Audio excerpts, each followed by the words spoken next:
Hello, everybody. Welcome into the NBA Front Office Show. I am your host, Ron Gutterman, and today we are going to be discussing Kyrie Irving and the renewed optimism surrounding the Brooklyn Nets. Shams Charania of The Athletic reported this morning that New York City Mayor Eric Adams is going to phase out of the city's vaccine mandates.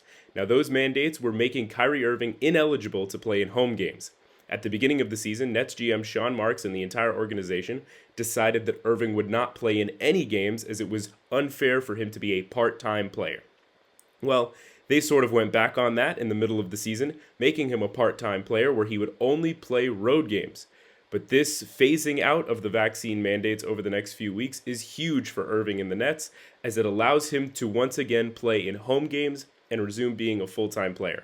Now, this is not immediate. This is not going to happen right as the All-Star break ends on Thursday, but this is going to be over the next few weeks. So the hope for Kyrie Irving and the Nets would be that by mid-March, early April, he is back as a full-time player right in time for the postseason. So where does this leave the Brooklyn Nets? Well, let's take a look at where they are in the standings. They are currently 8th in the Eastern Conference. They lost 12 of their last 14 before the All-Star break and dropped all the way to 8th. They are currently in the play-in tournament. They are 2.5 games back of the 6th-seeded Boston Celtics to avoid the play-in tournament, and they are only 3.5 games up on the 11th-seeded Washington Wizards to miss the playoffs outright. So they are definitely in a precarious situation. But here's the good news for the Brooklyn Nets. Kevin Durant appears to be ramping up to a return. Now, there's a very little chance that he will return quickly after the All-Star break, but the hope is that, like Irving, they could get him back full-time by mid-March, early April. The same could be said of Ben Simmons, who is currently a few weeks away. He is conditioning, ramping up, just like Durant, towards a return after his trade from the Philadelphia 76ers. And the Nets recently added Goran Dragic from the buyout market via the San Antonio Spurs. So, this is all very good news for the Brooklyn Nets, as within a few weeks, we could be looking at a team that features Kevin Durant, Kyrie Irving full-time, Ben Simmons, Goran Dragic, Patty Mills, and a host of other players, Seth Curry, Andre Drummond. This is starting to look like a real championship contender. So what does this mean for the Eastern Conference playoff standings? Well, if the Nets get everyone back in time, the hope is for them that they would be able to lift themselves out of the play-in tournament. Now, if it takes a few weeks to get everyone back from Simmons to Durant to Irving, then it's possible that they are forced into that play-in tournament, and they're going to have to win those games just to earn a playoff spot. But what does this mean for the top of the conference? Because this is where it gets very interesting. The top of the Eastern Conference is very, very crowded.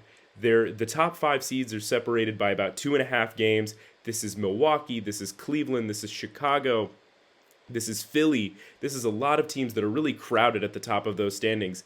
And it may be a situation where they are all trying to avoid playing the Brooklyn Nets in the first round. Now, again, if you're Brooklyn, the goal is to get up to 6. Makes your matchup a little bit easier in the first round. You'd be playing a 3 seed as opposed to a 2 or a 1.